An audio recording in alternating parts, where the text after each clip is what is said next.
इस प्रकार से हम बढ़ते हैं अगले काव्यांश की तरफ।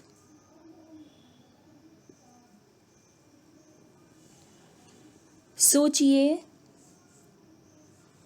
बताइए, आपको अपाहिज होकर कैसा लगता है।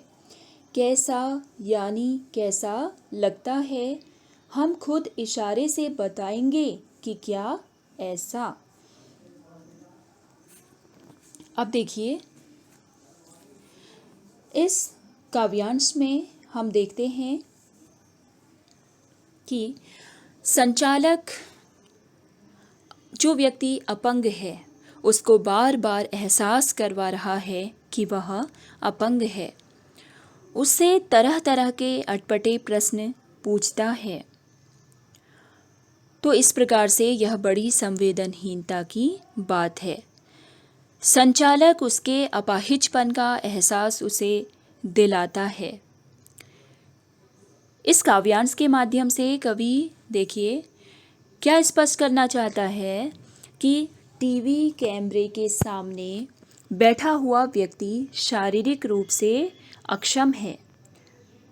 अब उससे ऐसा प्रश्न करना कि आपको अपाहिज होकर कैसा लगता है, ये अमानवीय कृत्य के समान है। कोई व्यक्ति दुखी और लाचार है तो संचालक का प्रश्न उसे और अधिक दुखी कर देता है। इससे क्या स्पष्ट होता है, देखिए कि संचालक का उद्देश्य जो है वो क्या है, घृणित है। जब अपंग व्यक्ति अपने दुख को व्यक्त नहीं कर पाता, उसे शब्दों में नहीं बांध पाता, तो संचालक इतना उतावला हो जाता है कि वह देखिए क्या करता है, हम खुद इशारे से बताएंगे कि क्या ऐसा। वह खुद इशारा करके बताने लगता है कि क्या आपको ऐसा महसूस हो रहा है।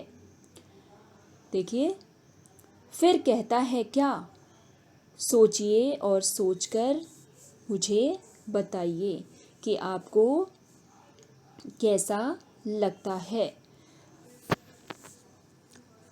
और कहता है कि क्या आपको कैसा महसूस हो रहा है। क्या आपको ऐसा महसूस हो रहा है, खुद अपने इशारों से वो बताता है। अब देखिए फिर क्या कहता है, सोचिए, बताइए, थोड़ी कोशिश करिए, यह अवसर खो देंगे। अब देखिए, आप दर्शकों को भी पता है कि अपने कार्यक्रम को रोचक बनाने के लिए, लोकप्रिय बनाने के लिए, अपने कार्यक्रम की टीआरपी बढ़ाने के लिए जो संचालक है वो अटपटे प्रश्न पूछ पूछ कर उस अपंग व्यक्ति को रुला देगा। अब आपको भी पता है, और जब संचालक ज़बरदस्ती उससे ऐसे अटपटे प्रश्न पूछता है, कहता है कि सोचिए, सोचकर बताइए, थोड़ी और कोशिश करिए, नहीं तो आप इस अवसर को खो देंगे। जो अवसर आपको मिला है अपनी पीड़ा को व्यक्त करने का, उस अवसर को आप खो देंगे। आप जानते हैं कि कार्यक्रम रोचक बनाने के वास्ते हम पूछ पूछ कर उसको रुला देंगे। अब दर्शक भी जानते हैं, आप जानते हैं, इससे तात्पर्य यहाँ पर है दर्शकों से। आप जानते हैं कि कार्यक्रम को रोचक बनाने के लिए जो संचालक है, अपनी कार्यक्रम की टीआरपी बढ़ाने के लिए वो क्या करेगा, प्रश्न पूछ पूछ कर उसको रुला देगा। इंतज़ार करते हैं आप भी उसके रो पड़ने का, करते हैं, यह प्रश्न पूछा नहीं जाएगा। अब देखिए, इसीलिए संचालक यहाँ पर कहता है कि आप भी उसके रो पड़ने का इंतज़ार करते हैं, लेकिन यह प्रश्न पूछा नहीं जाएगा। अब देखिए, काव्यगत सौंदर्य की बात यदि हम करें तो इसके भाव पक्ष में यदि हम जाएं तो इसका भाव पक्ष इस प्रकार से होगा कि कवि ने बहुत ही संवेदनशील मुद्दे को पाठकों के सम्मुख प्रस्तुत किया है। और जो कोष्ठक में लिखी गई बातें हैं, यहाँ कोष्ठक में लिखी गई बातें हैं, जैसे हम खुद इशारे से बताएंगे कि क्या ऐसा, और यह अवसर खो देंगे, यह प्रश्न पूछा नहीं जाएगा। तो ये कोष्ठक में लिखी गई इन सारी बातों को कहकर कवि जो है वो कविता को प्रभावशाली बनाना चाहते हैं। और जो कविता है वो मुक्त छंद में लिखी गई है और इसकी शैली जो है वो व्यंग्य प्रधान शैली है। अब अगले काव्यांश की तरफ हम बढ़ेंगे।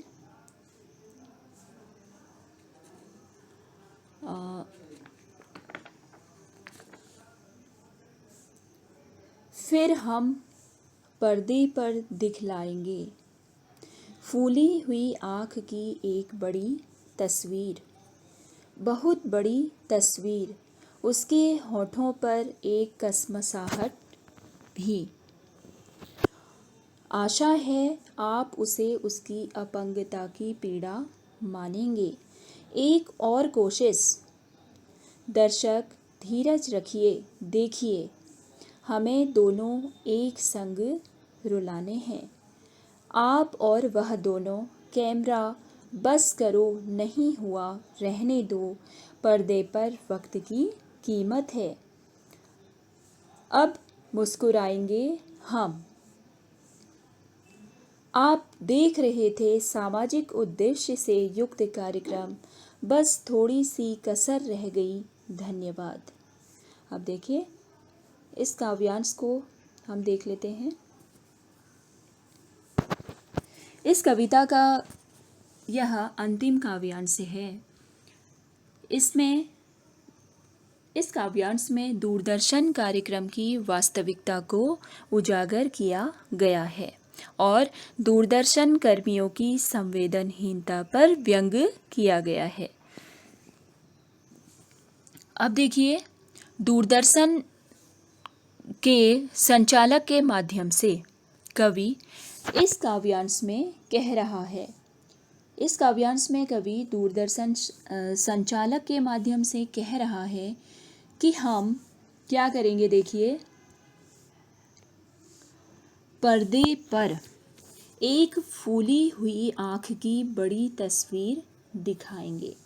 फूली हुई आँख की एक बड़ी तस्वीर हम क्या करेंगे, पर्दे पर दिखाएंगे और उस बहुत बड़ी तस्वीर, और कैसी तस्वीर दिखाएंगे, जो बहुत बड़ी होगी, और उसके होठों पर एक कसमसाहट भी, और उस अपंग के होठों पर एक कसमसाहट भी आपको देखने को मिलेगी, जिसे हम क्या करेंगे, कैमरे की सहायता से बड़ा करके दिखाएंगे।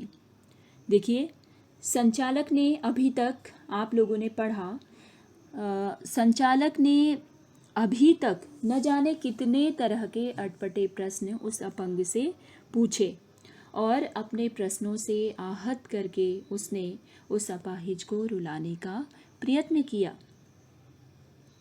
लेकिन क्या हुआ, देखिए वह अभी तक रोया नहीं है, परंतु उसके मन में अत्यधिक दुख है। एक पीड़ा जो है वो उसके चेहरे पर दिखाई दे रही है, उसकी आंखों में दर्द दिखाई दे रहा है। तो संचालक कहता है, देखिए क्या आशा है आप उसे उसकी अपंगता की पीड़ा मानेंगे। आशा है कि आप इसे अपाहिज के अपाहिजपन से उपजा वास्तविक दुख ही मानेंगे, समझेंगे। अब देखिए एक और कोशिश। दर्शक धीरज रखिए। जब अपाहिज को रुलाने की कोशिश सफल नहीं हो पाती तो संचालक दर्शकों को धीरज बंधाते हुए कहता है, दर्शक धैर्य रखिए, एक और कोशिश हमारे द्वारा की जाएगी, क्योंकि हमें क्या करना है, देखिए दोनों एक संग रुलाने हैं, क्योंकि हमें क्या करना है, दर्शक आप और वह, आप यहाँ पर जो प्रयुक्त हुआ है वह हुआ है दर्शकों के लिए, और वह जो प्रयुक्त हुआ है वह है उस अपंग व्यक्ति के लिए, क्योंकि हमें आप और उस अपंग व्यक्ति दोनों को क्या करना है, एक साथ रुलाना है, तभी हमारा कार्यक्रम क्या होगा, सफल माना जाएगा। लेकिन उसकी कोशिश क्या होती है, देखिए सफल नहीं हो पाती। अनेक को अपनी अत्यधिक कोशिश के बावजूद भी वह जब अपंग व्यक्ति को रुला नहीं पाता तो क्या करता है, देखिए कैमरामैन को निर्देश देता है, बस करो नहीं हुआ रहने दो, पर्दे पर वक्त की कीमत है। निर्देश देता है किसे, कैमरामैन को, कि पर्दे पर वक्त की कीमत है। अर्थात पर्दे पर वक्त की कीमत का एहसास संचालक अपने इस कार्यक्रम के माध्यम से कराता है और बताता है कि ऐसे जैसे कि निर्धारित समय में पीड़ा को व्यक्त कर देना ही उसके लिए बहुत ज़रूरी है। अब जब अपंग व्यक्ति उसकी कोशिश के बावजूद रोता नहीं तो अंततः वह कैमरामैन को निर्देश देता है कि कैमरा बस करो अब, क्योंकि बहुत हुआ, पर्दे पर वक्त की कीमत है। कवि के अनुसार टीवी पर या दूरदर्शन पर वक्त की कीमत के बारे में बताकर और अपाहिज की पीड़ा को कुरेद कर उसे रुला देने के पीछे क्या है, कार्यक्रम का और उस कार्यक्रम के निर्माताओं का एक ही उद्देश्य है। क्या उद्देश्य है कि अपने कार्यक्रम की व्यावसायिक सफलता।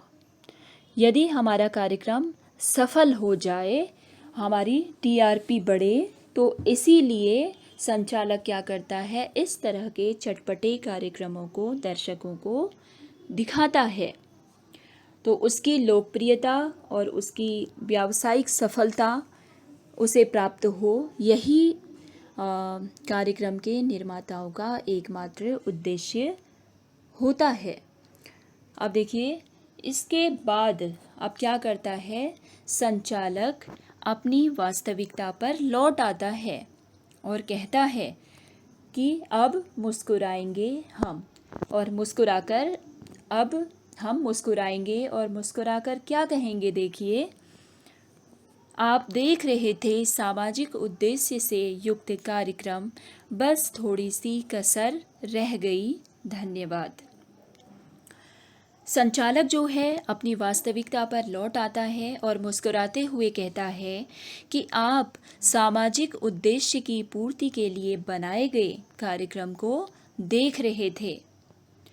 अर्थात संचालक क्या कर रहा था, अपने उद्देश्य की पूर्ति हेतु ही कार्यक्रम दिखा रहा था। तो बस थोड़ी सी कसर रह गई, और क्या कहता है अंत में, बस थोड़ी सी कसर रह गई। कसर का अर्थ होता है कमी। अर्थात आज के इस कार्यक्रम में थोड़ी सी कमी रह गई। कमी किस बात की, क्योंकि वह उस अपंग व्यक्ति को रुला नहीं पाया। तो अंत में धन्यवाद कहकर अपने कार्यक्रम को यहीं पर समाप्त कर देता है। अब इस काव्यांश का हम काव्यगत सौंदर्य देखें तो वो इस प्रकार से होगा। कवि ने टेलीविज़न कार्यक्रमों की विश्वसनीयता पर प्रश्न चिन्ह लगा दिया है और इस संपूर्ण कविता में व्यंग्यात्मक शैली का प्रयोग किया गया है और मुक्त छंद का प्रयोग इसमें किया गया है। इस प्रकार से यह कविता यहीं पर समाप्त होती है।